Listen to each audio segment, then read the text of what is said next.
समन्ता चक्रवालेषु अत्रा गच्छन्तु देवता सद्धम्मं मुनिराजस् सुनन्तु सग्ग मोक्खदं धम्मස්සවන කාලෝ අයං භදංතා ධම්මස්සවන කාලෝ අයං භදංතා ධම්මස්සවන කාලෝ අයං භදංතා නමෝ තස්ස භගවතෝ අරහතෝ සම්මා සම්බුද්දස්ස නමෝ තස්ස භගවතෝ අරහතෝ සම්මා සම්බුද්දස්ස නමෝ තස්ස භගවතෝ අරහතෝ සම්මා සම්බුද්දස්ස ये ධම්මා හේතුම් පබවා තේසං හේතුං තථාගතෝ ආහ තේසංචයෝ නිරෝධෝ එවං වාදි මහා සමනෝති ශ්‍රද්ධා සම්පන්න කාරුණික පින්නතුනි අදත් ධර්මානුශාසනාව ශ්‍රවණය කිරීම සඳහා බොහොම ශ්‍රද්ධා සම්පන්නව ඔබ පින්නත් හැමදෙනාම සවන් යොමු කරමින් සිටින මොහොතේ අමාමෑණී ශාන්තිනායක බුදුපියාණන් වහන්සේ සකල ලෝකයා කෙරෙහි අප්‍රමාණ කරුණාවෙන් මෛත්‍රියෙන් දේශනා කළා උතුම් ශ්‍රී සද්ධර්මය මේ මොහොතේ දේශනා කරලා බලාපොරොත්තු වන්නේ තමන්ගේ මෙලෝ ජීවිතයට ආශිර්වාදයක් වගේම පරලෝ ජීවිතයේ සුගතිය සැපත පිණිසත් මේ සියලුම දුක්ඛයන්ගේ නිදහස් ලබන්නා පරම සුවය නිර්වාණ සම්පත්තිය සාක්ෂාත් කර ගැනීමටත් මේ වටිනා උදාාර කුසල ශක්තිය හේතු වාසනා වේවා කියන ප්‍රාර්ථනාව ඇති කරගෙන තමයි අද ඔබත් මේ ධර්ම දේශනාව ශ්‍රවණය කළ යුත්තේ. පින්වත්නි, අද මාගේ මාතෘකාව බවට පත්ුනේ අපේ බුද්ධ ශාසනයේ තියෙන වටිනාම ශ්‍රේෂ්ඨ වූම රහතන් වහන්සේලා දෙනමක් තමයි සරියුත් මහරහතන් වහන්සේ හා මුගලන් මහරහතන් වහන්සේ කියලා කියන්නේ. පින්වත්නි, අපේ ශාසනයේ ප්‍රධාන තනතුරු තුන ගත්තාම දැන් තුනක් හැටියට ගත්තාම අපි විශේෂයෙන්ම අහලා තියෙන දෙකයි. බුදුරජාණන් වහන්සේගේ අග්‍ර ශ්‍රාවක තනතුර හා ဒုတိ ය ශ්‍රාවක තනතුර තමයි අපි අහලා තියෙන්නේ. එතකොට අග්‍ර ශ්‍රාවක කියලා කියන්නේ සාරිපුත්ත මහරහතන් වහන්සේ තමයි බුදුරජාණන් වහන්සේගේ අග්‍ර ශ්‍රාවක. ဒုတိ ය ශ්‍රාවක තමයි මහා මුගලන් මහරහතන් වහන්සේ. තුන්වෙනි ශ්‍රාවකයන් වහන්සේ හැටියට හඳුන්වන්න පුළුවන්කම තියෙන්නේ මහා කාශ්‍යප මහරහතන් වහන්සේ. එතකොට මෙන්න මේ රහතන් වහන්සේලා උත්තමයන් වහන්සේලා තුන්නම මේ අපේ ධර්මයේ තියෙන සීල සමාධි ප්‍රඥා කියලා. මේ සීල සමාධි ප්‍රඥා කියන මේ උතුම් වූ අවස්ථා තුන නිරූපණය කරනවා මේ උතුම් වූ රහතන් වහන්සේලා තුන්නමගෙන්. සීලේ පැත්තෙන් ගත්තාම එතන ඉන්නේ මහා කාශ්‍යප මහරහතන් වහන්සේ. ඒ කියන්නේ මහා කාශ්‍යප මහරහතන් වහන්සේගේ තියෙන විශේෂත්වය තමයි උන්වහන්සේ දුතාංගධාරී. බුදුරජාණන් වහන්සේගේ රූපයට සමාන වගේ ස්වභාවයක් තියෙනවා කියන එක අපේ බෞද්ධ පින්තුන් කවුරුත් දන්නා. හැබැයි බුදුරජාණන් වහන්සේට සම කරන්න බෑ. නමුත් සාමාන්‍ය බාහිරින් දකිනකොට යම් සම භාවයක් තියෙනවා. අර එක්තරා උපාසිකාවක් දන් දෙන්න ගිය වෙලාවේ රැවටුණත් එක්කනේ. එතකොට උන්වහන්සේගේ තියෙන විශේෂත්වය තමයි උන්වහන්සේ මේ දුතාංගධාරී භික්ෂුන් වහන්සේලා අතර අගතන්තුර ලැබපු උත්තමය. දුතාංග කියන්නේ දුතාංග 13ක් තියෙනවා. මේ සීලයට අමතරව කෙලෙස් තැවීම සඳහා බුදුරජාණන් වහන්සේ අනුදැන වදාරපු ගුණධර්ම තුනක් තියෙනවා දුතාංග කියලා. ඉතින් මේ දුතාංග ධර්ම වල තියෙනවානේ චීවරකාංගේ, පත්තිපිටිකාංගේ, ඒ වගේ අබ්බෝකාසිකාංගේ, නේසජ්ජිකාංගේ ඔය විදිහට තියෙනවා. එක භාජනයේ දන් වළඳන එක, එක ආසනයේ ඉඳලා දන් වළඳන එක, තුන් සිවුර විතරක් පාවිච්චි කරන එක, ඒ වගේම නොනිදා ඉන්න එක, සොහොනේ භාවනා කරන එක, ඒ වගේ වගේ පිණ්ඩපාතයෙන් පමණක් යැපෙන එක, අරඤ්‍යගතව පමණක් වාසය කරන එක, ඒවා අනිවාර්යයෙන්ම දැන් ශික්ෂාවන් තියෙන්නේ බුදුරජාණන් වහන්සේ දේශනා කළ තියෙන ශික්ෂාවන් මේ භික්ෂුන් වහන්සේලාට මේ අනිවාර්යයෙන්ම සමාදන් වෙලා ආරක්ෂා කරගන්නට ඕනේ. හැබැයි දුතාංග කියන ඒවා අනිවාර්යයෙන්ම සමාදන් වෙලා ආරක්ෂා කරගන්න ඕනේ. හැබැයි යම් කෙනෙකුට හිතෙනවා නම් මම කෙලෙස් ප්‍රහාණය කරන්නට මේ දුතාංග ආරක්ෂා කරන්න ඕනේ කියලා ඒවා කාටවත් කියන්නෙත් නැහැ. ඒවා තනියම තමා විතරක් දැනගෙන දැන් පින්ඩ පාතෙන් පමණක් යැපෙන්නේ, තුන් සිවුර විතරක් මම දරන්නේ, පාංශුකූලික චීවර පමණයි දරන්නේ කියන එක ඒවා කාටවත් කියන්නේ නැහැ. ඒවා මේ තමන්ගේ හිතේ විතරයි තියෙන්නේ. දැන් කිව්වොත් එහෙම ඒක තව කෙනෙකුට ඒක විශේෂයෙන්ම දැන් ගරු කිරීමකට භාජනය වෙන්න හේතුවක් වෙනවනේ. එතකොට විශේෂ වරප්‍රසාද ලබන්න හේතුවක් වගේනේ. ඒක මාන්නෙන් කීමක් නෙතන තියෙන්නේ. දැන් අපි යමක් කරන කියන දේවල් කියනවා කියන්නේ එතන යම්සි මාන්නෙකුත් ඇති වෙනවා. එහෙම දෙයක්ම නෙමෙයි. එතකොට මේ මාන්නෙකුත් ඇති වෙනවා. එතකොට ඒ වගේ දායක පින්නතුන්ට මම මෙහෙම තුන් සිවුරෙන් යැපෙන්නේ, මම පින්ඩ පාතකින් පින්ඩ පාත චාරිකාවෙන් විතරයි යැපෙන්නේ. ඒක දූතාංගයක් හැටියට. නැත්නම් පින්ඩ පාතේ වලට ස්වාමීන් වහන්සේලා ඕන තරම් ඉන්නවා. මම සෝහනේ භාවනා කරන්නේ ඒවා කිව්වොත් අර දායකයන් වැඩි පැහැදීමට සිව්පස්සේ ලබා දෙනවනේ. එතකොට සාමාන්‍ය සමාජයේ එහෙමනේ. හැබැයි ඒ නිසා බුදුරජාණන් වහන්සේ දේශනා කළ ඒක ප්‍රකාශ කළොත් ඒක දූතාංගයක් බවට පත් වෙන්නේ නැහැ කියලා. ඒ නිසා මේ සීලාදී ගුණධර්මයන් එක ගත්තාම ඊටමත් උසස් ලෙස සීලාදී ගුණධර්මයන් පිරීම පිළිබඳ සඳහන් කරන්න පුළුවන් මහා කාශ්‍යප මහරහතන් වහන්සේ. ඒ සීල. සමාධි කියලා කියනකොට සමාධිය අතින් අග්‍රභාවයට පත් වෙන්නේ කවුද? මුගලන් මහරහතන් වහන්සේ. මොකද 이르දි බල පාන්න පුළුවන්කම තියෙන සමාධිය ප්‍රබල භාවය නිසා. ඒ නිසා උන්වහන්සේ 이르දි බල භික්ෂුන් වහන්සේලා අතර අග තැන්පත් ලැබුවේ ඒ උන්වහන්සේගේ සමාධි බලය නිසා. ඒ නිසා එතකොට සීලයෙන් අග්‍ර වෙන්නේ මහා කාශ්‍යප මහරහතන් වහන්සේ, සමාධියෙන් අග්‍ර වෙන්නේ මහා මුගලන් මහරහතන් වහන්සේ, ප්‍රඥාවෙන් අග්‍ර වෙන්නේ කවුද? අන්න සාරිපුත්ත මහරහතන් වහන්සේ. උන්වහන්සේ තමයි ප්‍රඥාවන්ත භික්ෂුන් වහන්සේලා අතර අග්‍රස්ථානය ලැබිය සාරිපුත්ත මහරහතන් වහන්සේ. බලන්න මේ ශාසනයේ සීල සමාධි ප්‍රඥා වෙන් වෙන හැටි, පෙන්වෙන හැටි ඒක අපිට.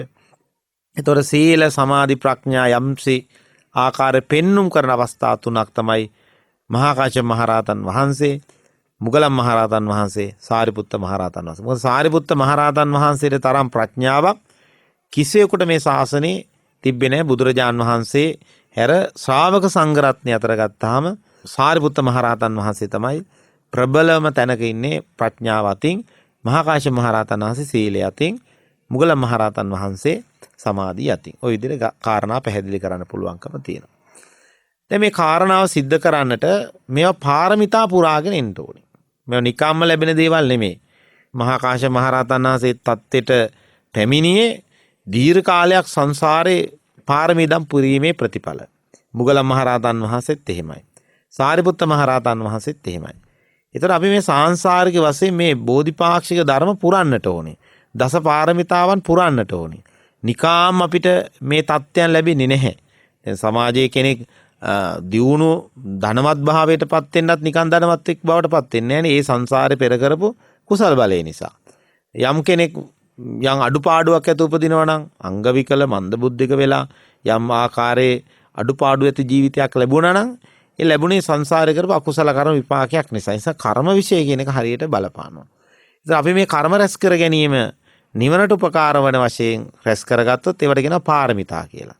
ඉතින් අපි දානයක් පූජා කරලා මට මේ දානමේ කුසලයෙන් නිර්වාණ අවබෝධය ලබන්නට, තෘෂ්ණාව දුරු කරගන්නට, ලෝභය නැති කරගන්නට මට මේක උපකාර වේවා කියලා ප්‍රාර්ථනා කරනවා නම් ඒක දාන පාරමිතාවක් වෙනවා.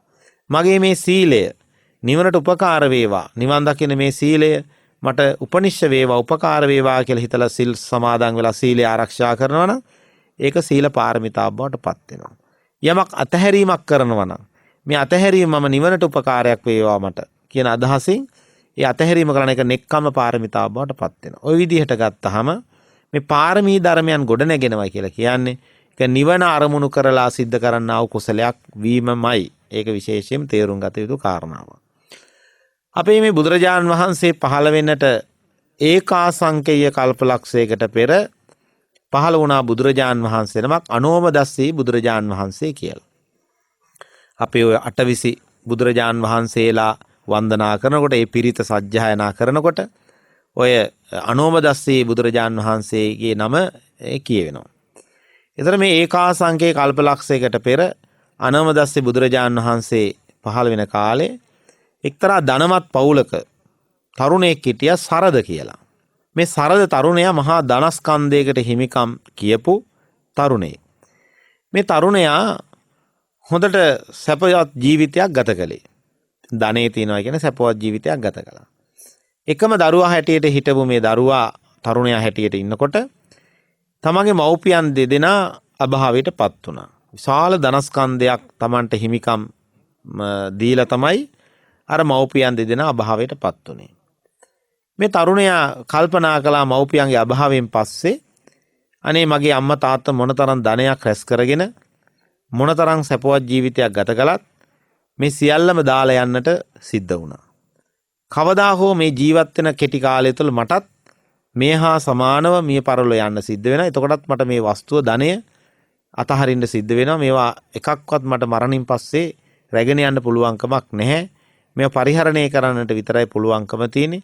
පරිහරණය කළයි කියලත් මට ලබන්න පුළුවන් ලොකු සැපතක් සතුටක් නෑ. මගේ අම්මා තාත්තත් මගේ ජීවිතයෙන් වෙන් වෙලා ගියා. මා තනියම මේ ගත කරන ජීවිතය තුළ යම්සේ ආධ්‍යාත්මික සෝයක් මම ලබා ගන්නට ඕන කියලා හිතව මේ සරද තරුණයා අර තමන්ට තිබ සියලුම ධනේ වස්තුව නැති බැරි අයට දුගී මගේ යාචක ආදීන්ට නැති බැරි අයට දන් දීලා පරිත්‍යාග කරලා සරද මේ තරුණයා තීරණය කළා පැවිදි වෙනවා කියලා. ඒ පැවිද්ද ඇවිල්ලා දැන් අනෝමදස්සී බුදුරජාන් වහන්සේ පහළ වෙච්ච කාලේ වුණත් බුදුරජාන් වහන්සේ ළඟට ගිහිල්ලා පැවිදි වෙන පැවිද්දක් නෙමෙයි. මොකද බුදු පියාණන් වහන්සේ තාම මොහොත මුණ ගැහුනේ නැහැ.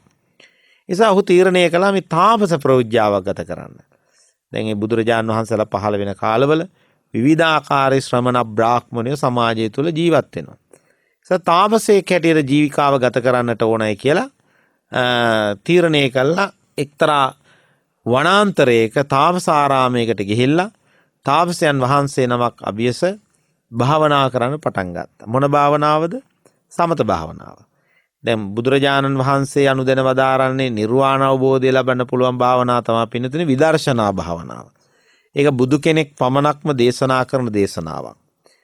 බුදුරජාණන් වහන්සේලා පහළ වෙනට පෙර අපේ ගෞතම බුදුරජාණන් වහන්සේ පහළ වෙනටත් පෙර උප්පත්ති ලැබන්නට පෙරත් ධ්‍යාන දියුණු කරගෙන සමත භාවනාවෙන් ධ්‍යාන දියුණු කරගත්ත ශ්‍රමණ බ්‍රාහ්මණවරු හිටියා. දැන් අසිත තාපසතුමා එහෙම පංච අභිඥා අට සමාපatti බව දියුණු කරගත්ත කෙනෙක්. ඉතින් එයා මේ එතුමා ඉතින් සමත භාවනාවෙන් දියුණු කරගත්තේ. එතකොට සමත භාවනාව කියන්නේ සමාධිය වඩලා ධ්‍යාන දක්වා යන භාවනාව තමයි සමත භාවනාව. විදර්ශනා භාවනාව කියන්නේ මාර්ගඵල නිවන් අවබෝධය ලබන්න සමුච්ඡේද වශයෙන් සම්පූර්ණ කෙලෙස් ධර්මයන් ප්‍රහාණය කරන භාවනාව තමයි විදර්ශනා භාවනාව. මේ සමුච්ඡේද ප්‍රහාණය කියලා කියන්නේ මොකද්ද? නැවත නූපදින ලෙස කෙලෙස් ප්‍රහාණය කරන එක.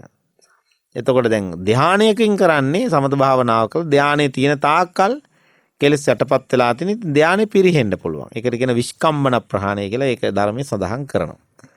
ඒතර මේ ධානලාභියෙක් ඇටියට තමයි සරද තාපසයන් වහන්සේ දැන් ධාන දියුණු කරගත්ත. වැඩි කලක් යන ඉස්සෙල්ලා හොඳට මේ ධාන දියුණු කරගත්තා. පංච අභිඥා අට සමාපatti පවා දියුණු කරගත්තා. දැන් අට සමාපatti කියලා කියන්නේ මොනවද පින්නතුනේ? ප්‍රථම ධානය, ဒုတိ ය ධානය, තෘතිය ධානය, චතුර්ථ ධානය කියන ධාන හතරයි. ඒක ඔයවට කියන රූපාවචර ධාන කියලා.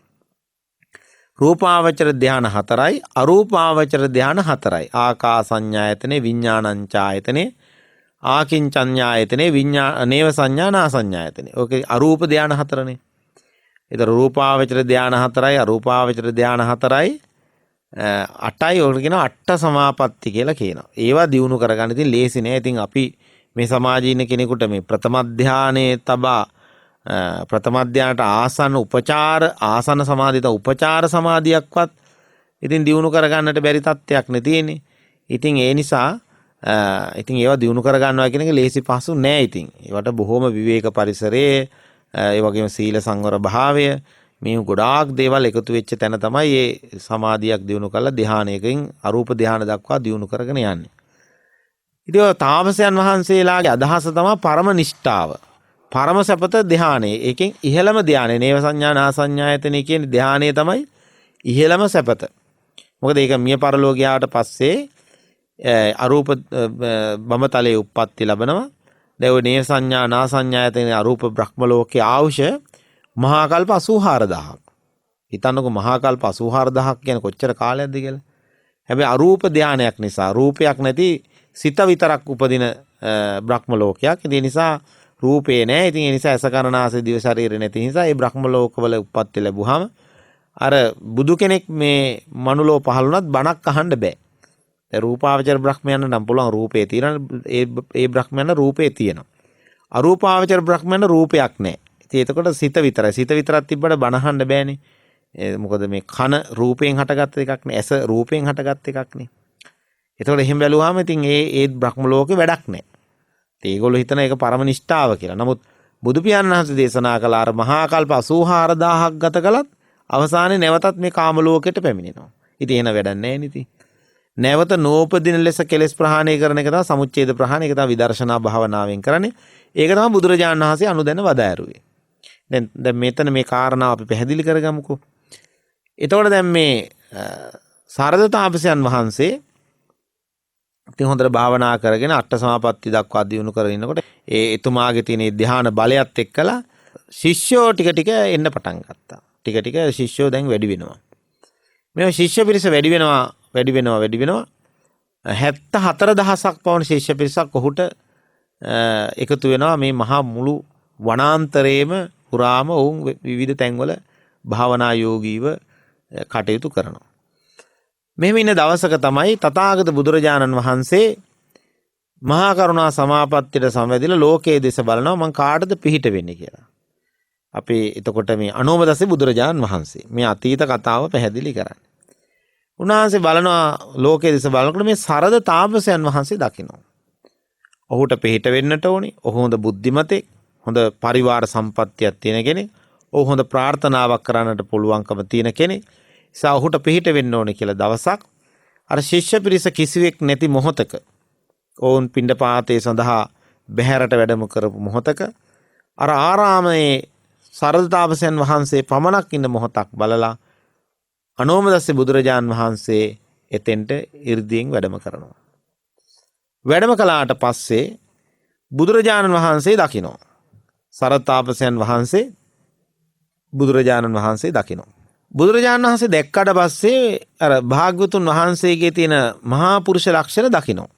දැන් මේ සරද තාපසයන් වහන්සේට පුදුම හිතෙන ජීවිතේ කවදාකවත් නොදැක්ක රූපකායක්, ජීවිතේ කවදාකවත් නොදැක්ක ස්වභාවයක් තියෙන බව ඔහුට වැටහුණා. ඒ වගේම තමයි මහා බල සම්පන්න පුරුෂයෙක් කියන එක සරද තාපසයන් වහන්සේට වැටහුණා. දැක්ක බුදුරජාණන් වහන්සේ දැකීමත් එක්ක මීට පෙර බුදුරජාණන් වහන්සේ දැකලා නැහැ. මොකද දැන් මොහොත් හොඳ දැන් බ්‍රාහ්මණ කුලයේ කෙනෙක්නේ. එතකොට මේ අංග ලක්ෂණ විද්‍යාව, නාඩි ශාස්ත්‍රය, වේද ග්‍රන්ථ ඔක්කොම පරිශීලනය කරපු කෙනෙක් මේ සරද තාපසයන් වහන්සේ ගිහි ජීවිතේ. හොඳට ඉගෙන ගත්ත කෙනෙක් ඒ කාලේ සමාජයේ හැටියට. දැන් පින්නතුනේ අංග ලක්ෂණ විද්‍යාව කියලා එකක් තියෙනවානේ. දැන් කෙනෙක්ගේ ශරීරයේ අංගපසංග බලලා ඔහු මොන වගේ කෙනෙක්ද කියලා කියන්න බලා. ඒ කියන දැක්මේ ප්‍රධාන දෙයක් තමයි මේ මහා පුරුෂ ලක්ෂණ. දෙතිස් මහා පුරුෂ ලක්ෂණ. ඒවා බාහිරින් පේන්න තියෙන ස්වරූපයෙන් තියෙන මහා පුරුෂ ලක්ෂණ ටිකක් තියෙනවනේ. ඒතර අංග ලක්ෂණ විද්‍යාව හොඳට අධ්‍යයනය කරලා තිබ්බ මේ සරද තාපසයන් වහන්සේ ඒ අංග ලක්ෂණත් එක්ක ඔහු තීරණය කළා මේ ඇවිල්ලා මේ ලෝකයට බිහි වෙන අසහාය ශ්‍රේෂ්ඨ උත්තමෙක්, බුද්ධ කියන නාමයෙන් හඳුනන උත්තමෙක් වෙන්න ඕනේ කියලා හිතලා බොහෝම සතුටු වෙලා බුදුරජාණන් වහන්සේ ළඟට ගිහලා වන්දනා කළා. වන්දනා කළා එකත්පස මිටි ආසනයක වාඩි වුණා. දැන් බුදුරජාණන් වහන්සේ අඳුරගත්තා. දැන් පිළිසඳර කතාව යෙදුණා. ටික වෙලාවක් යනකොට අර ශිෂ්‍ය පිරිස ඉතින් පිණ්ඩපාතේ ගිහිල්ලා අර ආරාමෙට වැඩම කළා. පිරිසක්. ඉතින් වනාන්තරේ සිසාරා ඉන්න ශිෂ්‍ය පිරිස, ඒ පිරිසක් ඒ ආරාමයේ තුල ඉන්න පිරිස වැඩම කළා. ඒ පිරිස දකිනවා විශේෂ දෙයක්. මොකද්ද? දැන් ඒ පිරිස ශිෂ්‍යෝ හිතාගෙන ඉන්නේ මෙච්චර කාලයක් තමන්ගේ ගුරුවරයා තමයි මේ ලෝකේ තියෙන ශ්‍රේෂ්ඨම ගුරුවරයා, හොඳම ප්‍රඥාවන්තයා. ඒ වගේම ඔහුට එහාගේ ඥානයක්, බුද්ධියක් තියෙන කෙනෙක් නැහැ කියන අදහසින් තමයි ශිෂ්‍ය පිරිස හිතාගෙන ඉන්නේ කවුරු ගැනද? මේ සරද තාපසයන් වහන්සේ ගැන. ඒ නිසා මොකද කළේ? සරද තාපසයන් වහන්සේ මිටි ආසනයක ඉන්නවා. දැන් බුදුරජාණන් වහන්සේ උස්සාසනයක වැඩ ඉන්නවා සරත් තාපසයන් වහන්සේ බුදුරජාණන් වහන්සේට වැඳගෙන ඉන්නවා. දැන් මේක දැක්කහම ශිෂ්‍යයන්ට කුතුහලයක් ඇති වුණා. මොකද්ද කුතුහලේ? අනේ මේ මෙතෙක් කාලයක් අපි හිතාගෙන හිටියේ අපේ ගුරුවරයා තමයි මේ ලෝකෙන ශ්‍රේෂ්ඨම ප්‍රඥාවන්තයා. අපේ ගුරුවරයාට වැඩිය උතුම් ගුණවත් කෙනෙක් ලෝකේ තව නැහැ කියලා අපි හිතාගෙන හිටියේ. මේ දර්ශනයෙන් අපිට පේනවා මේ බුදුරජාණන් වහන්සේ දැකීමත් එක දැන් බුදුහාමුදුරුවෝ කවුද කියලා ඒත් දන්නෙත් නැහැ. මේ දර්ශනයෙන් පේනවා මේ අපේ ගුරුවරයාට වැඩිය උසස් ඥාණයෙන් බුද්ධියෙන් උසස් කෙනෙක් වෙන්න ඇති කියලා හිතනවා කියලා ඒක ප්‍රකාශ කරනවා. අපේ ගුරුතුමනි මේ ඔබට වැඩිය උසස් ඥාණයෙන් ගුණයෙන් උසස් උත්තමයෙක්ද මේ උස්සාසනයක වැඩ ඉන්නේ කියලා. ඒතකොට අර ශිෂ්‍ය පිරිසට කියනවා සරත් තාපසයන් වහන්සේ ශිෂ්‍යයනි ඔබලා මේ මොකද්ද කියන්නේ? මහා මේරු පර්වතයේ අබෑටයකට සසඳන්න යනවාද? ඒ කියන්නේ බලන්න මම අබෑටයක් නම් මේ ඉන්නේ මහා මේරු පර්වතයක්. ඒ කියන්නේ මහා මේරු පර්වතය කියලා උපමා කළේ කාටද? තථාගත බුදුරජාණන් වහන්සේට. අබෑටයක් තරම් වගේ කෙනෙක් විදියට තමයි උපමා කරගත්තේ තමාව සරත් තාපසයන් වහන්සේ. ඒක බලන්න නිහතමානී භාවය කොයිතරම්ද කියනවනම්. ඒ වෙලාවේ කියන වඳින්න මේ වන්දනා කරන්න මේ ලෞතර තථාගත බුදු කෙනේ ලෝකේ දුර්ලභව පහළ වෙන ශ්‍රේෂ්ඨ වූ උත්තමයන් වහන්සේ නමක් තමයි මේ පහළ වෙලා ඉන්නේ මේ බුදු කෙනෙක්. ලෝකේ දුර්ලභ පුරුෂෝ 3 දෙනෙක් සඳහන් කරනවා. එක්කෙනේ තමයි පින්නදෙනේ ලෞතර බුදු පියාණන් වහන්සේ. අනෙක් කෙනා තමයි ලෝකයේ ධර්මයේ දේශනා කරන ධර්ම දේශකයන් වහන්සේ. අනෙක් කෙනා තමයි කෙලෙහි ගුණ සලකන්නා දුර්ලභයි කියලා බුදුරජාණන් වහන්සේ දුර්ලභ පුද්ගලයන් 3 දෙනෙක් හැටියට විග්‍රහ කරනවා. ඒ විග්‍රහයේ ප්‍රධානම කෙනා තමයි බුදු පියාණන් වහන්සේ. අර ශිෂ්‍ය පිරිස බුදුරජාණන් වහන්සේට වන්දනා කළා. වන්දනා කළ අවසන් වුණාට පස්සේ ශිෂ්‍යයනි දැන් මේ දන් වේලාවයි තියෙන්නේ. ඒ නිසා මේ වේලාව තුල අපි බුදුරජාණන් වහන්සේට දානය පිළිගන්නන්නට ඕන. ඔබලා පින්ඩපාතයෙන් රැගෙන ආපු දාණය තියෙනවා නම් මේ බුදුරජාණන් වහන්සේට පූජා කරන්න කියලා. අර ශිෂ්‍ය පිරිස මොකද කරන්නේ? පින්ඩපාතේ ගිහින් ලැබිච්ච දාණය බුදුරජාණන් වහන්සේට පූජා කළා. බුදුරජාණන් වහන්සේ දන් වළඳලා අවසන් වුණා. අවසන් වුණාට පස්සේ බුදු පියාණන් වහන්සේ අනෝමදස්සේ බුදුරජාණන් වහන්සේ අදිෂ්ඨානයක් කරනවා. මොකද අදිෂ්ඨානය? මේ අවස්ථාවට තමන්ගේ ශ්‍රාවක සංඝ පිරිස සිව්පිලිසෙන් ව්‍යාපත් රහතන් වහන්සේලා 500 නමක් වැඩම කරන්නට ඕනා කියලා බුදුරජාණන් වහන්සේ අදිෂ්ඨාන කරනවා. ඒ අදිෂ්ඨානයත් එක්කලම පින්නතුනේ බුදුරජාණන් වහන්සේගේ එකල හිටිය අනෝමදස්සේ බුදුරජාණන් වහන්සේගේ අග්‍ර ශ්‍රාවකයන් වහන්සේලා දෙනම ඇතුළු මහා නිසව මහ රහතන් වහන්සේ හා අනෝම රහතන් වහන්සේ තමයි අග්‍ර ශ්‍රාවකයන් වහන්සේලා දෙනම. නිසව මහ රහතන් වහන්සේ කියන්නේ අග්‍ර ශ්‍රාවක, අනෝම මහ රහතන් වහන්සේ කියන්නේ ဒုတိ ය ශ්‍රාවක. ඒ දෙනමන් වහන්සේලා ඇතුළු 500ක් මහ රහතන් වහන්සේලා මෙතෙන්ට වඩිනවා. වැඩියට පස්සේ දැන් විශාල සංඝ පිරිසකුත් දැන් මෙතන වැඩ ඉන්නවා.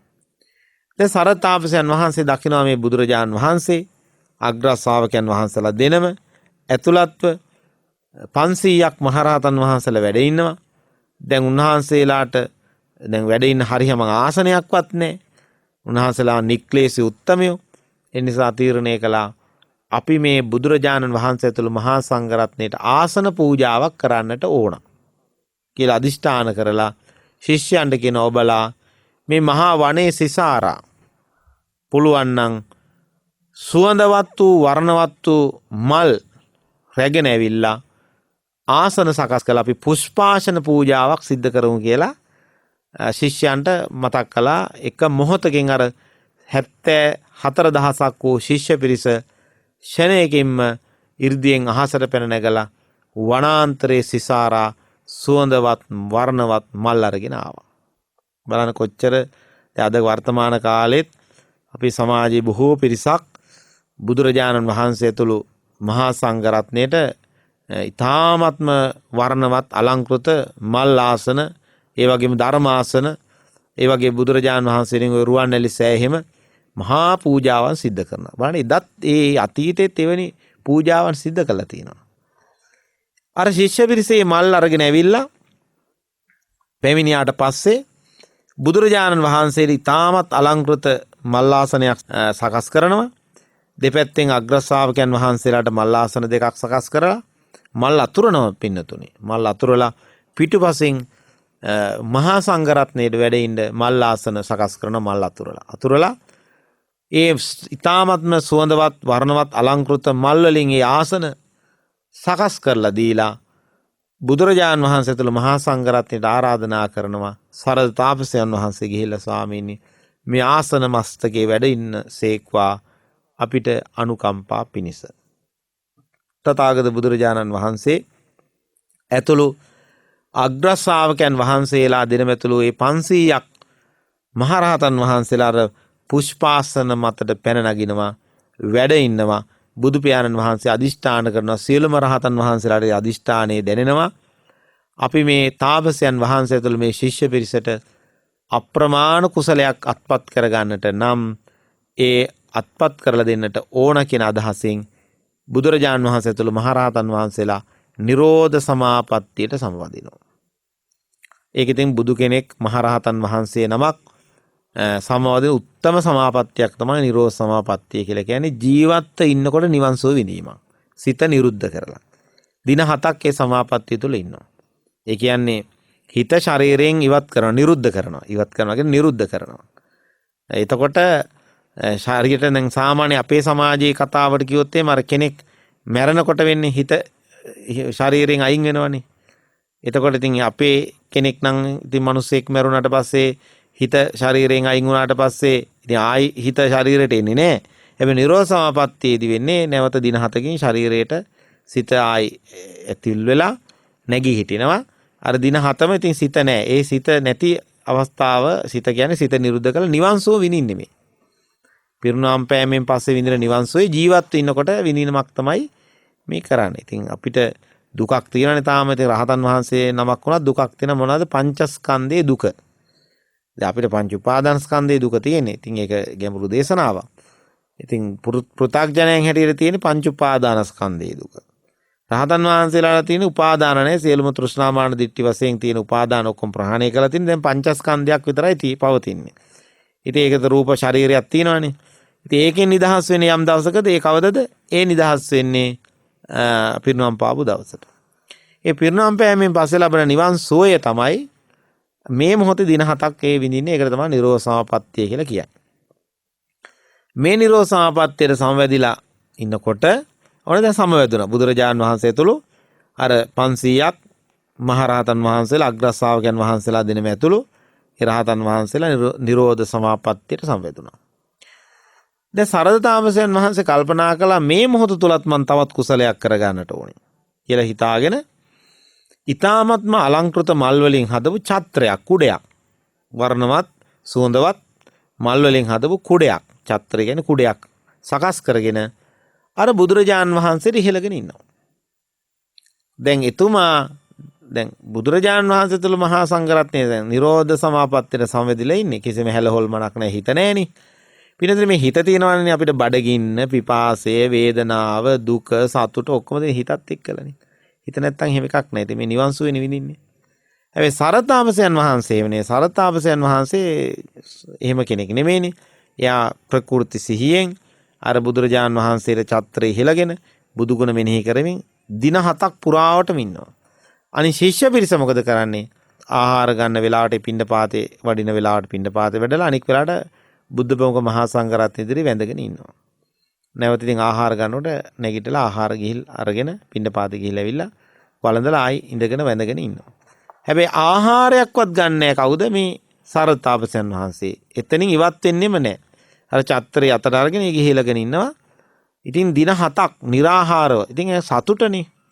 අපි කියන්නේ සමහරලාට අනේ මට තියෙන සතුටට මට කන්න ඕනෙත් නැහැ කියලා කියනවනේ. ඒ කියන්නේ සතුට මේ බුද්ධාලම්බන ප්‍රීතිය, ශ්‍රද්ධාව මේ ඔක්කොම කැටි වෙලා බලවත් කුසලයක් මේ කරගත්තේ.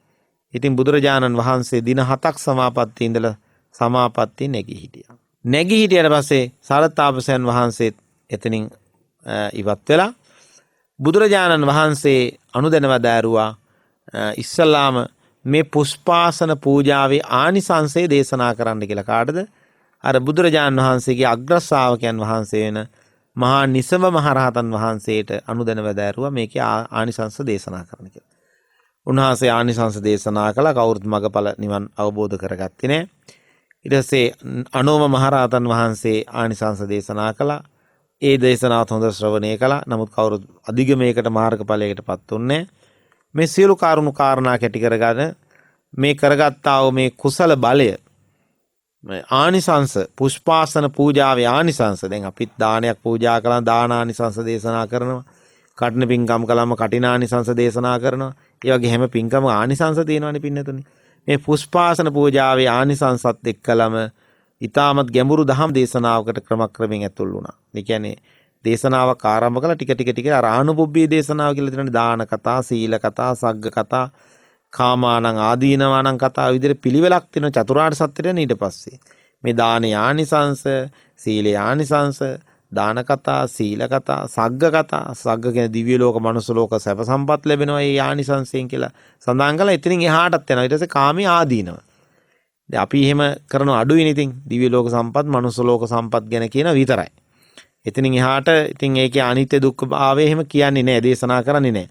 බුදුරජාණන් වහන්සේ එහෙම නෙමෙයි දිව්‍ය ලෝක, මනුස්ස ලෝක සැප සම්පත් වින්දට ඒවා తాවකාලිකයි. ඒවා ස්ථිර නැහැ කියලා ඒවේ ආදීනවේ දේශනා කරලා එතනින් පස්සේ අනිත්‍ය දුක්ඛ අනාත්ම ත්‍රිලක්ෂණයට යොමු වෙච්ච විදර්ශනාගත දේශනාවක් කරලා ඒ දේශනාව කරනකොට සාමාන්‍ය බණහගෙන හිටපු කෙනාගේ සිත සමාධිගත වෙලා ඒ සමාධිය තුළින් ඔහු ප්‍රඥාව අවබෝධ කරගෙන ඉතින් විදර්ශනා නුවණ අවබෝධ කරන මාර්ගඵල නිවන අවබෝධය ලබනවා. ඒකට කියන පිළිවෙල කතාව ආනුපුබ්බී දේශනාව. ඒ දේශනාව කරගෙන ගියා බුදුරජාණන් වහන්සේ. දේශනාව අවසන් වෙනකොට සරද තාපසයන් වහන්සේ හැර සියලුම අර ශිෂ්‍ය පිරිස සිව් පිළිසිඹියාපත් මහරහත් භාවය ලැබෙනවා. බලන්න සරද තාපසයන් වහන්සේ හැර අර සිව් පිළිසිඹියාපත් රහතන් වහන්සේලා 74000ම බුදුරජාණන් වහන්සේ දකුණු ශ්‍රී හස්තය දිගු කරලා මහාන මෙහි එව කියලා ප්‍රකාශයක් කරනකොටම ඒ භික්ෂු මහානුපසම්පදාවෙන් සියලුම දෙනාගේ අර ගිහි වෙස් ඉවත් වෙලා, ගිහි වස්ත්‍ර ඉවත් වෙලා පැවිදි ස්වරූපයෙන් පෙනී හිටිනවා. 이르දියෙන් සම්පූර්ණ සිවුරු පාත්‍ර සහිතව ඒක කියනවා පින්නතුනේ සැටවස් පිරුණු මහතර නමක් මෙන් පෙනී සිටිනවා කියලා. අර බලන්න ඒක ඒ භික්ෂු මහානුපසම්පදාව ඔය බුදුරජාණන් වහන්සේ ඇතුළු මහා සංඝරත්නයේට විශේෂයෙන් මහා සංඝරත්නයේට තුන් සිවුරු සහිත අෂ්ට පරිස්කාර පූජා කරාම ලැබෙන ආනිසංසයක් ඇටියට සඳහන් කරනවා එහි භික්ෂු මහානුපසම්පදාව. ඒක බුදු කෙනෙක්ගේ අතිම්ම ලැබන්නා වූ පැවිද්දක්. මේ බුද්ධ ශාසනයේ පස්වග මහණුන් වහන්සේලා තමයි පළවෙනියටම එහි භික්ෂු මහානුපසම්පදාව ලැබුවේ. අවසාන වශයෙන් එහි භික්ෂු මහානුපසම්පදාව ලැබුවා කියලා සඳහන් කරන්නේ අඟුලිමාල මහරහතන් වහන්සේ. ඉතින් ඒක බුදුරජාණන් වහන්සේ නමක් අභිමුඛවම 이르දියෙන් වෙන පැවිද්දක්. ඒක සඳහා මහා හේතු සම්පත් තියෙන්නට ඕන. අර 74000ක් වූ සියලුම ශිෂ්‍ය සරතාවසයන් වහන්සේ ශිෂ්‍ය පිරිස සියලුම දෙනාම කෙලෙස් ප්‍රහාණය කළා.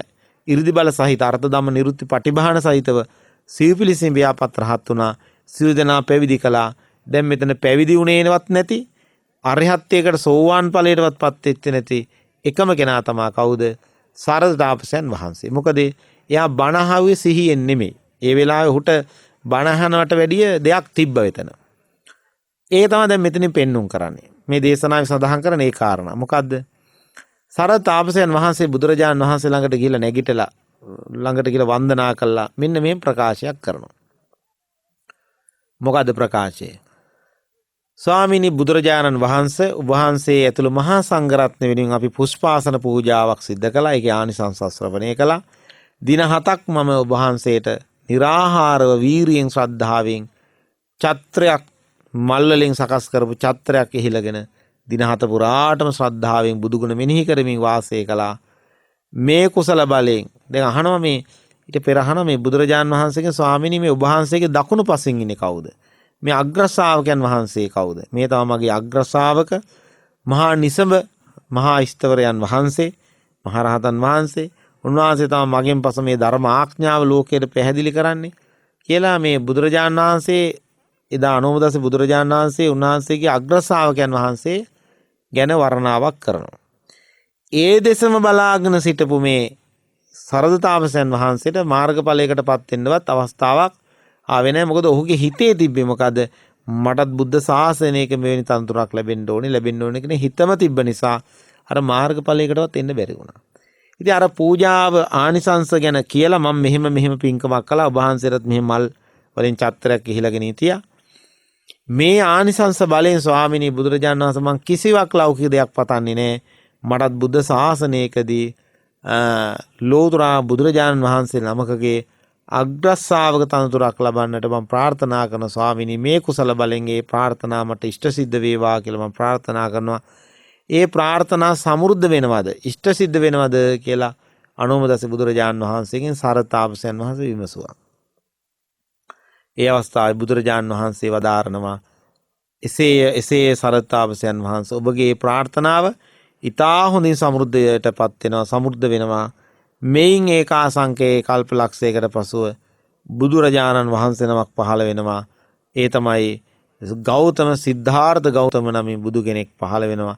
ඒ බුදුරජාණන් වහන්සේගේ ශාසනය ඔබ සාරිපුත්ත නමින් පැවිදිව රහත් භාවයේ ලැබලා ඔය තනතුරු ලබනවා කියලා බුදුරජාණන් වහන්සේ නියත විවරණ ලබා දුන්න කාටද? සරද තාපසයන් වහන්සේට. කවුද එතකොට මේ සරද තාපසයන් වහන්සේ කියලා කියන්නේ?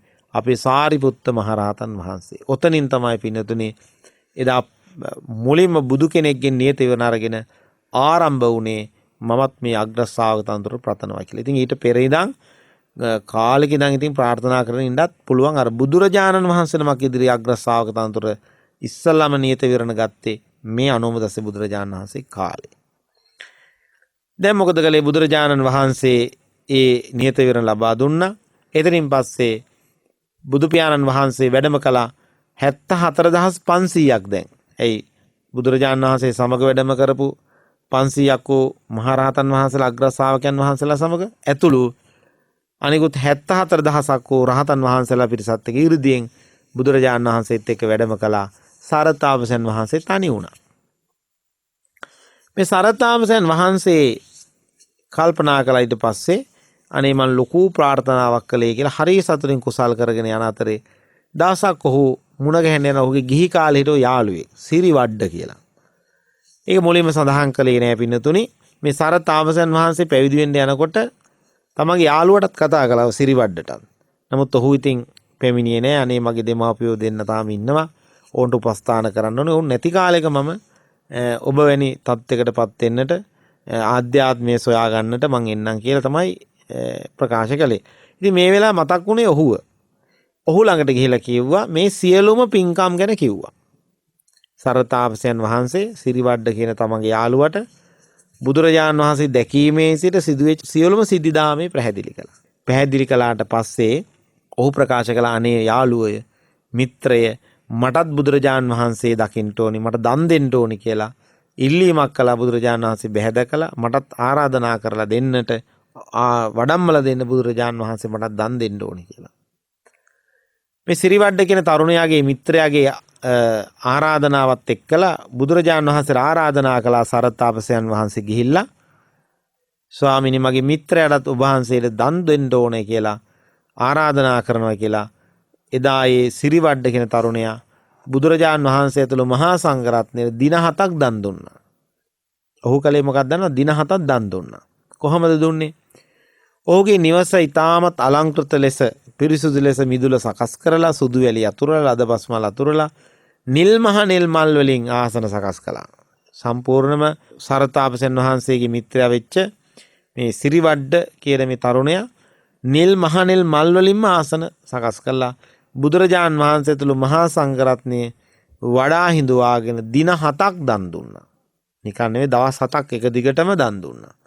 අනෝමදස බුදුරජාණන් වහන්සේ. එදා ඒ බුදුරජාණන් වහන්සේ දානානිසංස දේශනා කරන වෙලාවේ ඒ බුදුරජාණන් වහන්සේගේ ဒုတိ ය ශ්‍රාවකයන් වහන්සේ වන අනෝම මහරහතන් වහන්සේ දැකලා සතුටු වෙලා සිරිවඩ්ඩ තරුණයා ස්වාමීනි මටත් බුද්ධ ශාසනයක මන් දින 7ක් දන් දුන්නා. සංඝ උපස්ථාන බුද්ධ උපස්ථාන සිද්ධ කළා මේ දින 7 පුරාවටම. ලේසි නෑ පින්නද දින 7ක් ස්වාමින් වහන්සේලා මේ විදිහට නවත්වාගෙන දන් දෙමින් සිව්පසෙන් උපස්ථාන කරනවා කියන එක ලේසි පහසු දෙයක් නෙමෙයිනේ. ඒක මහා බලවත් කුසලයන්නේ. ඒ කුසල බලයෙන් මටත් මේ ဒုတိ ය ශ්‍රාවකයන් වහන්සේ බවට පත්වන්නට බුද්ධ ශාසනයක ලැබේවා කියලා ප්‍රාර්ථනාවක් කළා. එදා අනෝමදස්සේ බුදුරජාණන් වහන්සේ ඒ ප්‍රාර්ථනාවත් දැකලා අනුශාසනා කළා. බුදුරජාණන් වහන්සේ වදාරනවා සිරිවඩ්ඩට ඔබ මේන් ඒකාසංකේය කල්පලක්ෂයකට පසුව සිද්ධාර්ථ ගෞතම නමින් බුදුවරයෙක් පහළ වෙනවා. ඒ බුද්ධ ශාසනයේ මහා මුග්ගල්ලාන නමින් ද්විතිය ශ්‍රාවක බවට පත් වෙලා රහත්ව නිවන් දකින්නවා කියලා එදා බුදුරජාණන් වහන්සේ නියත වෙන ලබා දීමක් කළා. පින්නතුනේ මේ සරද තාපසයන් වහන්සේ කියන්නේ සරියුත් මහරහතන් වහන්සේ, සිරිවඩ්ඩ කියන්නේ මුගලන් මහරහතන් වහන්සේ. මේන් ඒකාසංඛ්‍ය කල්පලක්ෂයට වෙච්ච පෙර සිදුවීමක් මේ කිව්වේ. දැන් මේ දෙදෙනාම මරණින් පස්සේ ඉතින් හොඳට කුසල් කළ ඒකාසංඛ්‍ය කල්පලක්ෂයට පස්සේ රජගහ නුවර බමුණු කුලේ බමුණු ගමක දෙදෙනාම උප්පත්ති ලැබනවා උපතිස්ස කෝලිත හැටියට. මේ නම් දෙක ඔබ දන්නවා. අපේ බුදුරජාන් වහන්සේ පහළ වෙච්ච කාලේ රජගහ නුවර බ්‍රාහ්මණ පවුල්වල බමුණු පවුල්වල තමයි උපදින්නේ. කවුද? රූපසාරී බැමිණියගෙත් වංගන්ධ කියන බමුණගේ පුතානේ උපතිස්ස කියන්නේ සාරිපුත්ත මහ රහතන් වහන්සේ. කෝලිත. ඉතින් මේ විදිහට මේ දෙදෙනාම බ්‍රාහ්මණ පවුල්වල තමයි උප්පත්ති ලබන්නේ. ලබලා මේ දෙනා එදා ඉඳම මිත්‍රයි. ඉතින් දැන් උපතිස්ස කෝලිත කියන මේ දෙදෙනා එදා ඉඳම මිත්‍රයි. ඉතින් ඒ මිත්‍රකම එන්නේ සංසාරි ධම්මයි. යහලුකම මිත්‍රකම. ඒ මිත්‍රත්වයත් එක්ක ඇවිල්ලා මේ දෙදෙනා තරුණ වයසට එළවෙනකොට අර දවසක් රජගහනුවර නැකත් කෙලියක් තියෙනවා. ඉතින් රජගහනුවර වාර්ෂික නැකත් කෙලියක්. නැකත් ක්‍රීඩාවක්නේ. ඉතින් ඒවා ඉතින් එක එක දැන් අපි හැමෝටම සංස්කෘතියක් තියෙනවානේ. අවුරුදු තියෙනවා, වෙසක් උත්සව තියෙනවා, විනෝද වෙන අවස්ථා තියෙනවා. ඉතින් ඒ වගේ අවස්ථා හැම සංස්කෘතික ආංගයක්ම විවිධ ජාතීන්ට ආගමිකයන්ට තියෙනවා. ඒතර මේ රජගහනුවර නැකත් ක්‍රීඩා තියෙන කාලේ මේ දෙදෙනාත් ඒ නැකත් ක්‍රීඩාවට යනවා. උපතිස්ස කෝලිත තරුණයන් දෙදෙනා බලන්න. යනකොට ඉතාමත්ම ලස්සන නාට්‍ය සංදර්ශනයක් පෙන්වනවා මේ නැකත් ක්‍රීඩාව දවසේ. මොකද මේ නාට්‍ය සංදර්ශනේ මේකට කියන ගිරග්ග සමජ්ජ කියලා මේ නාට්‍ය සංදර්ශනය. මේ නාට්‍ය සංදර්ශනයේ බලන්නට මේ උපතිස්ස කෝලිත තරුණයන් දෙදෙනා යනවා. එදා මේ නාට්‍ය සංදර්ශනේ දැකීමත් එක්කම තමයි මේ දෙදෙනාට මේ ජීවිතය පිළිබඳ කලකිරීමක් ඇති වුණා. මේ නැටුම්, ගැයුම්, වෙයුම් ආදී විනෝද වීම, පංචකාම සම්පත් ලැබීම, විදීම කියන ඒවා తాවකාලික ආස්වාදයක් පමණයි. මේ ලබන්නා ස්ථිර තෘප්තියක් ආස්වාදයක් නැහැ. ඒ ආස්වාදයේ මොහොතක් පාසා නැති වෙලා යනවා. නැවත ඒ සඳහා කැමැත්ත ඇති වෙනවා. ආයේ සඳහා ආස්වාදයේ විඳිනවා හොයනවා. ආයේ ඒක නැති වෙනකොට ආයෙ හොයනවා. මේකේ කෙලවරක් නැහෙනේ. අපි මේ පංචකාම සම්පත් විඳිනේ ඒවේ කෙලවරක් නැහැ පිනත. ඉවරයක් නැහැ. ඌනෝ ලෝකෝ අතිත්තෝ තණ්හා දාසෝ කියලා රට්ටපාල සූත්‍රයේ සඳහන් කරනවානේ. මොකද ඒ කියන්නේ මේ තණ්හාවට 16ක් වෙලා ඉන්නවා. සෑහීමටපත් වෙන්නේ. අපි කවුරුක්වත් මේ ලෝකේ කාම සම්පත් වල සෑහීමටපත් වෙන්නේ. ඉතින් ඒ ස්වභාවය තමයි මේ බුදුදහම තුළින් තේරුම් කරගන්න ඕනකම තියෙන්නේ. මේවා අපි කවදාකවත් මේ කෙලෙස් භරිත ජීවිත ගත කරන අපි මේ කෙලෙස් එක්ක ජීවත් වෙන අපි මේ බාහිර ලෝකයේ සමග ඇලීම් එක්ක ජීවත් වෙන අපිට ඒ ඇලීම් වලින් දුකක් ඇති වෙනවා කියලා දැනගත්තොත් ඒ ඇලීම් වල නිදහස් වෙන්න බෑ. ඒ ඇලීම් වලම අපි ජීවත් වෙනවා. ඒකනේ සංසාරේ මෙච්චර කාලයක් අපි ආවේ. ඉතින් එහෙම බවක් වෙනවා අපි මේ සංසාරේ නිදහස් වෙලා මිදිලා. එහෙම නැහැ. ඒ නිසා මේ දෙදරන්න මේ ජීවිතය ගැන කලකිරීමක්. මොකද්ද මේ විනෝද වීමක් ඇති වැඩක් තියෙනවද? తాවකාලික ආස්වාදයක් විතරයි. මේ ජීවිතේ නෙමෙයි නියම ජීවිතේ. අපි දෙදෙනා විමුක්තිය හොයමු. සදාකාලික සැපතක් හොයමු. දැන් తాවකාලික සැපතනේ දැන් මේ තියෙන්නේ මේවා. ඉතින් අපිට උනත් හිතෙන්නේ නැහැ මේ පින්නතුනේ ඔබ මේ පස්කම් සැප විඳිනකොට මේක తాවකාලිකයි. එහෙම හිතෙන්නේ නැහැ. ධර්මයේ පිළිබඳ දන්න කෙනෙක් විතරයි ඒක හිතන්නේ. අන බලන ධර්මයේ තමන් ළඟ තිබීමේ වටිනාකම. ඒ නිසා මොකද කළේ දෙදෙනා තීරණය කළා අපි ගිහිගේ අත්හැරලා සත්‍ය හොයාගෙන යමු කියලා තාපස ප්‍රෝජ්ජාවක් හැටියට දෙදෙනා ගත කරමින් දෙදෙනාම සත්‍ය හොයාගෙන යනවා. එහෙම යනකොට ඔය සංජය බෙල්ලට්ටි පුත්ත වගේ කෙනෙක් ළඟට තමයි ඉස්සලාම යන්නේ. ඕගෙන් වාද ඉගෙන ගන්නවා. නමුත් ලබාගත් දෙයක් නැහැ, දැනුමක් නැහැ, අවබෝධයක් නැහැ. දෙදෙනා මෙතන බහැරට වෙවිලා කල්පනා කරනවා අපි දෙදෙනා එකමග නොගිහින් මග දෙකක යමු කියලා දෙදෙනාම කතා කරගත්තා. වෙන වෙනම යන්න ගිහිල්ලා ඔබ විමුක්තිය හොයාගත්තොත් මට ඇවිල්ලා කියන මම විමුක්තිය හොයාගත්තොත් ඔබට ඇවිල්ලා කියන්නම් කියලා දෙදෙනා එහෙම සාකච්ඡා කරගත්තා. සාකච්ඡා කළ මේ උපතිස්ස කෝලිත කියන මේ තරුණයන් දෙදෙනා මාර්ග දෙක ගමන් කරමින් සත්‍ය හොයමින් යනවා. ওই සත්‍ය හොයමින් යන අවස්ථාවකදී උපතිස්ස තරුණයාට දවසක් මුණ ගැහෙනවා මේ පිණ්ඩපාතේ වඩිනවා අස්සජි මහරහතන් වහන්සේ. මේ අස්සජි මහරහතන් වහන්සේ කියන්නේ පස්වග මහණුන් වහන්සේලාගේ අන්තිම රහතන් වහන්සේනේ. ඔබ අහලා තියෙන කොණ්ණඤ්ඤ වප්පබද්දී මහාන අස්සජි කියලා. අස්සජි මහරහතන් වහන්සේ තමයි දැන් මේ පිණ්ඩපාතේ වඩිනවා දැක්කේ. උන්වහන්සේ දැක්කහම මේ උපතිස්ස තරුණයාට යම්සි දෙයක් ඇති වුණා. අනාගතයේ දැකීමක් ආවා. මොකද්ද? මේ හාමුදුරන් වහන්සේගේ ඉන්ද්‍රිය හරි ප්‍රසන්නයි. උන්වහන්සේ බොහෝම සාන්ත ස්වභාවයෙන් යුක්තයි. උන්වහන්සේ කුමක් හෝ ධර්මයක් අවබෝධ කරගෙන බවක් පේනවා. ඒ නිසා පොඩ්ඩක් කතා කරන්න ඕනේ කියලා අර අස්සජි මහරහතන් වහන්සේ ළඟට ගියා උපතිස්ස තරුණයා. පින්නතිනි මේ බුද්ධ ශාසනේ මුල් යුගයේ නවකයෝ ඉන්න කාලේ. ඒ කියන්නේ බුදුරජාන් වහන්සේ මුලින්ම ධම්සප්පවතුන් සූත්‍ර දේශනාව හිම කරලා ඉතින් ඊට පස්සේ පළවෙනි රහත් 69 බිහි වෙලා රජගහනුවර වඩින බිම්බිසාර රජුරන්ට බණ කියන්නේ. ඒතර තමයි පළවෙනි ආරාම පූජාව සිද්ධ වෙන්නේ. වේළුවන ආරාමේ රජගහනුවර. ඉතින් ওই කාලේ තමයි මේ සිදුවීම වෙන්නේ. ඊට පස්සේ මොකද කරන්නේ? දැන් අර උපතිස්ස තරුණයා අසජි මහරහතන් වහන්සේ ළඟට ගිහලා කියන පින්ඩ පාතේ ගිහලා දානි වළඳනකන් ඉඳලා විවේක අවස්ථාව වෙනකන් ඉඳලා ස්වාමිනේ ඔබ වහන්සේගේ ඉන්ද්‍රයන් හරි ප්‍රසන්නයි. ඔබ වහන්සේ කුමක් හරි වටිනා ධර්මයක් අවබෝධ කරගෙන බව බාහිරින් අපිට පේනවා මට. අනේ ස්වාමිනේ ඔබ වහන්සේ අවබෝධ කරගත් ධර්මයෙන් බිනක් මට ශ්‍රවණය කරන්න අවශ්‍යයි කියලා ඉල්ලීමක් කළා බොහොම නිහතමානීව මේ උපතිස්ස තරුණයා. බලන්න එදා සරද මෙදා උපතිස්ස. ඒ වෙලාවේ අස්සජි මහරහතන් වහන්සේ හරි වටිනා ප්‍රකාශයක් කරනවා. පින්වත මම මේ ශාසනයේ නවකෙක්. බලන්න මම රහත් වෙලා ඉන්නේ. ඉතින් කෙලස් නැහැනේ රහතන් වහන්සේලාට. ඉතින් එහෙම කවදාකවත් එහෙම සිතක් පහළ වෙන්නෙත් නැහැ. නමුත් ඉස්මතු වෙන්න ගියෙත් නැහැ. ඉන්න මම බණ ටිකක් කියන්නම් කියලා මුකුත් කිව්වේ නැහැ. මම මේ ශාසනයේ නවකෙක්. මේ අවබෝධයක් තියෙනවා. නමුත් ඉස්සර උනේ නැහැ ඒ ගැන ප්‍රකාශ කරන්න. මම මේ ශාසනයේ නවකෙක්. ඉතින් මගේ ශාස්ත්‍රඥ වහන්සේ බුදුරජාණන් වහන්සේ රජගහනුවර වේළුවනාරාමේ වැඩ ඉන්නවා. බුදුරජාණන් වහන්සේ ළඟට ගිහිල්ලා ධර්මය අහන්න. උන්වහන්සේ ශ්‍රේෂ්ඨ ධර්මයක් දේශනා කරනවා කියලා බුදුරජාණන් වහන්සේ ළඟට යන පාර පෙන්නනවා. කවුද? මේ අස්සජි මහරහතන් වහන්සේ මේ උපතිස්ස තරුණයාට.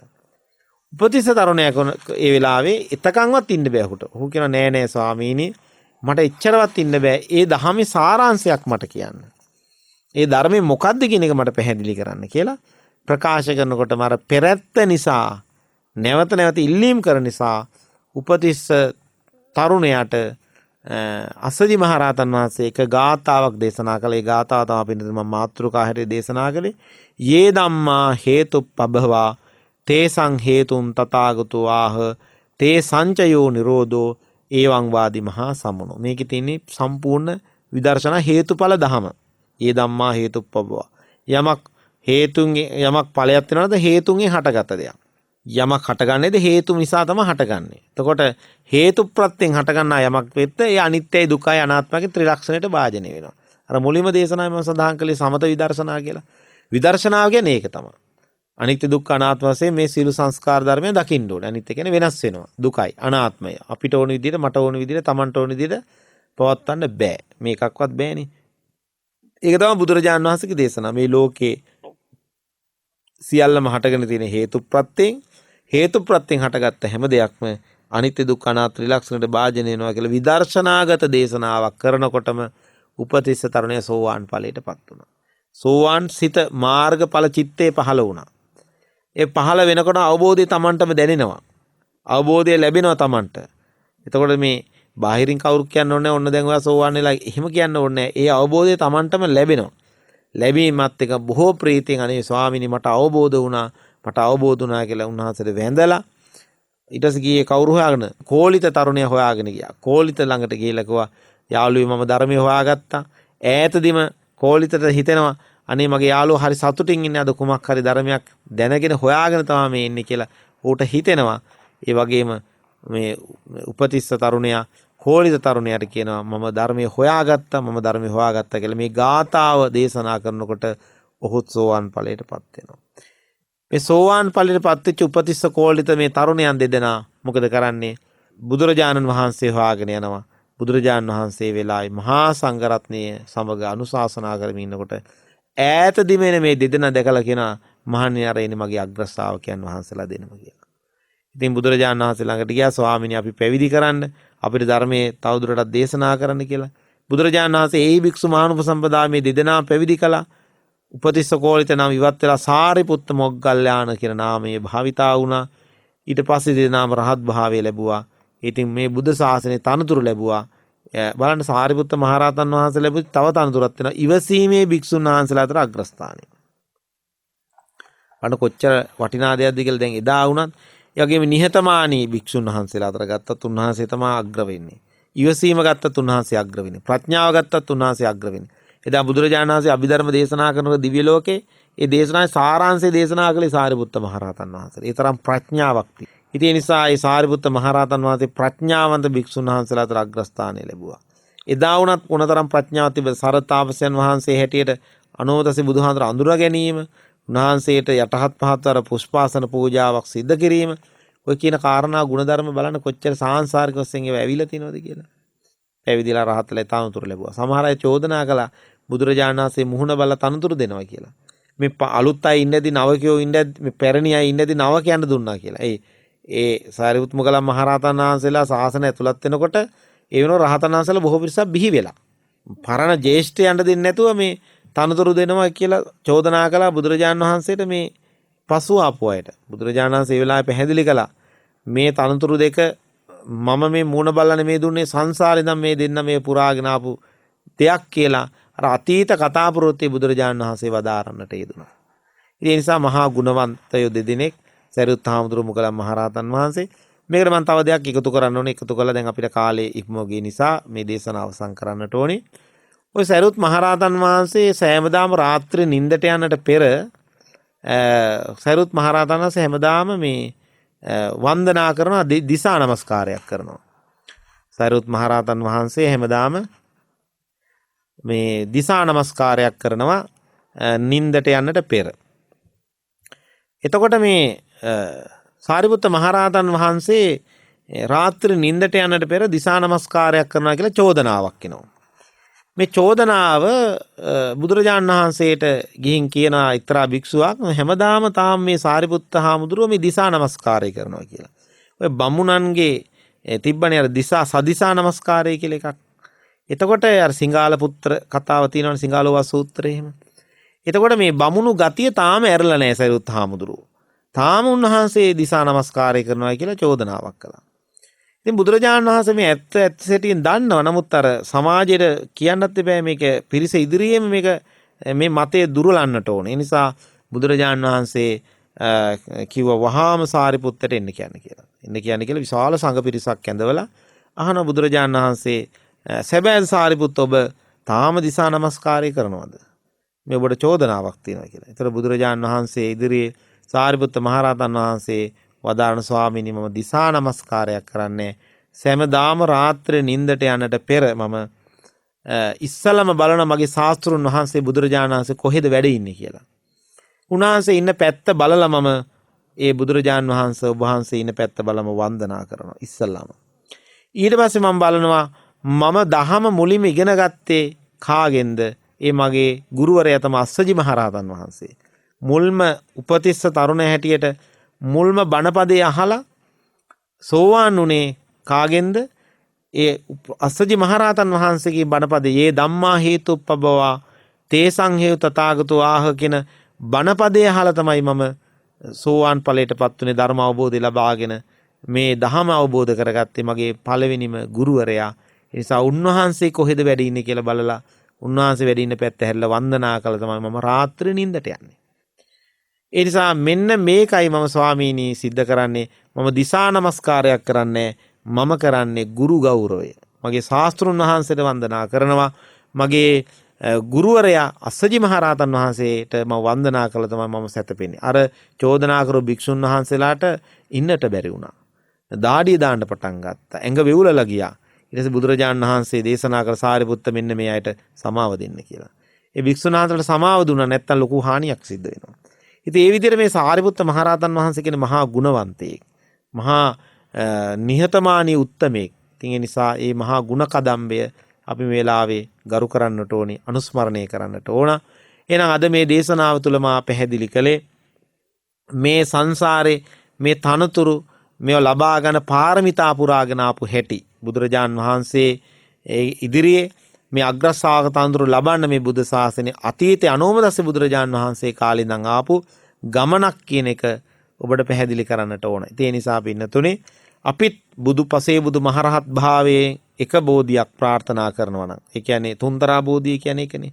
බුදු වීමෙන්, පසේ බුදු වීමෙන්, රහත් බෝධියෙන්, තුන්තරා බෝධියෙන් ප්‍රාර්ථනා කරන්නා බෝධි කරගෙන නිවන් දකින්නට බුදු වෙන්නට හරි පසේ බුදු වෙන්නට හරි අරහත්ත්වයටපත් වෙන්නට හරි නිවන් දකින්නට අනිවාර්යයෙන්ම අපි පාරමී දම් පුරන්නට ඕන. එහෙනම් ඒ පාරමී ධර්මයන් කියන්නේ දාන සීල නෙක්ඛම් ප්‍රඥා වීරිය කාන්තී සත් අධිෂ්ඨාන උපේක්ඛා මෛත්‍රී කියන මේ දස පාරමිතාවන් පුරාගෙන ඇවිල්ලා ඒව දියුණු කරගෙන අපිත් මේ බුද්ධ ශාසනය තුළ නිවන් අවබෝධයේ සලසා ගන්නට ඕන. එන ඔබ හැම දිනාටම මේ ධර්ම ශ්‍රවණානිසංස කුසලයේ අමා මහ නිර්වාණ අවබෝධයේ පිණිසම හේතු වාසනා වේවා කියලා ප්‍රාර්ථනා කරගන්න. අද මේ රැස් කරගත්තා මේ වටිනා පුණ්‍ය ධර්මයන්ගේ ආනිසංස බලය මේ සදා වෙහෙස වෙච්ච මහන්සි වෙච්ච හැම දිනාටමත් බුද්ධ ආදී රත්නත්‍රයේ අනන්ත සෝවිසි මහා ගුණ බලයේ ආශිර්වාද බලෙන් නිදුක් භාවයේ නිරෝගී භාවයේ සුවපත් භාවයේ දිගාසිරි සම්පත්තිය ලැබේවා. හැම දිනාගේ මෙලෝ ජීවිත වාසනාවන්ත වේවා. පරලෝ සුගතිය පිණිස හේතු වේවා. අමා මහ නිවනින් සැනසෙන මේ පින පාරමිතාවක් වේවා කියලා ප්‍රාර්ථනා කරන අතර ඒ වගේ මේ රැස් කරගත්තා පුණ්‍ය ධර්මයන්ගේ ආනිසංස බලය මේ ධර්ම ශ්‍රවණය කරපු නිවසේ සිට ඔබ හැම දිනාටමත් ලෝකේ සම්බුද්ධ ශාසනය ආරක්ෂා කරනා සිළු දෙවියන්ටත් ඔබ අප නමින් මිය පරලෝකියා වූ සියලුම ඥාතීන්ටත් මේ පින් නිවන් පිණිසම හේතු වාසනා වේවා කියලා ප්‍රාර්ථනා කරමින් අපි දෙවියන්ටත් පින් දෙමු. ආකාසට්ඨා ච බුම්මට්ඨා දේවා නාග මහිද්దికා පුඤ්ඤන්තං අනමෝදිත්වා චිරන් රක්칸තු ලෝක සාසනං. ආකාසට්ඨා ච බුම්මට්ඨා දේවා නාග මහිද්దికා පුඤ්ඤන්තං අනමෝදිත්වා චිරන් රක්칸තු දේශනං. ආකාසට්ඨා ච බුම්මට්ඨා දේවා නාග මහිද්దికා පුඤ්ඤන්තං අනමෝදිත්වා චිරන් රක්칸තු ශාවකං තී.